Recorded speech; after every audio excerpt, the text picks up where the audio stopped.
What can governments do in the face of cryptocurrency? On Monday, Visa announced that it will be the first major electronic payments platform to accept cryptocurrency to settle transactions on its network. The move is the latest indication of mainstream financial institutions' growing trust in virtual currencies, a development that poses significant challenges for governments around the world. But, first, what exactly is cryptocurrency? It functions similarly to electronic cash in that it is a computer file stored in a digital wallet that has value and can thus be used to purchase goods and services from sellers who accept it as payment. Transactions are settled on a virtual ledger or blockchain, which records all exchanges, rather than through a bank. You can obtain cryptocurrency by purchasing it with traditional currency based on market demand, or by mining, a complex method that entails sharing computing power to assist the blockchain in processing more and faster payments. Now, let's get back to politics.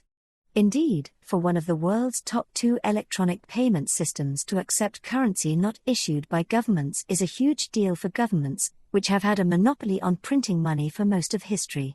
The seemingly unstoppable rise of cryptocurrency is a much bigger problem for states, and especially central bankers, than Elon Musk saying you can pay for a Tesla with Bitcoin, the world's most well-known cryptocurrency.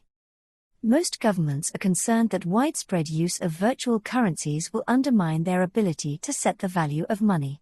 This explains the US Congress's strong opposition to Facebook's ultimately unsuccessful launch of its own cryptocurrency Libra less than 2 years ago, while paper dollars, euros, yuan, and other currencies are unlikely to disappear anytime soon. Cryptocurrency is clearly growing in popularity, with an estimated 106 million users worldwide.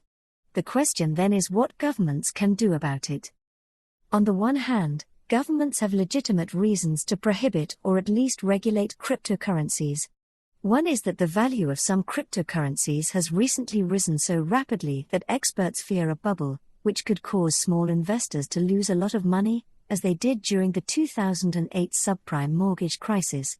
Another advantage of cryptocurrency is that it allows for anonymous and untraceable transactions, which can be used by criminals to buy and sell illegal goods and services as well as to defraud people. Mining for cryptocurrencies can also be harmful to the environment.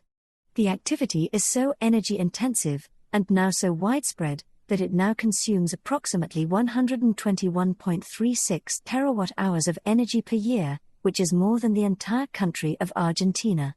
Because much of the mining takes place in low-income countries that rely on cheap electricity generated by fossil fuels, it can be just as hazardous as traditional mining. Interestingly, much of the cryptocurrency mined in countries with weak environmental laws ends up in the wallets of buyers in wealthy nations, so regulation in the former would only push more mining to the latter. Some governments, on the other hand, are warming to cryptocurrencies. As long as they are in charge. China, for example, has been attempting for years to launch its digital yuan in order to compete with the US dollar, the world's dominant paper currency. Central banks issuing their own sovereign digital currencies would build on the current cryptocurrency model by using the same technology but directing mining so that the state could track every single transaction. Cryptocurrency also poses a threat to global security because rogue states can use it to avoid international economic sanctions. Russia and Venezuela have both launched their own digital currencies with that goal in mind, while Iran is rumored to be assembling an army of state-controlled miners to allow local businesses to make payments without using the US-based SWIFT platform, which even money launderers rely on. In conclusion, while cryptocurrency will not replace traditional money in the near future, if at all, its increased acceptance poses massive challenges that governments can no longer avoid.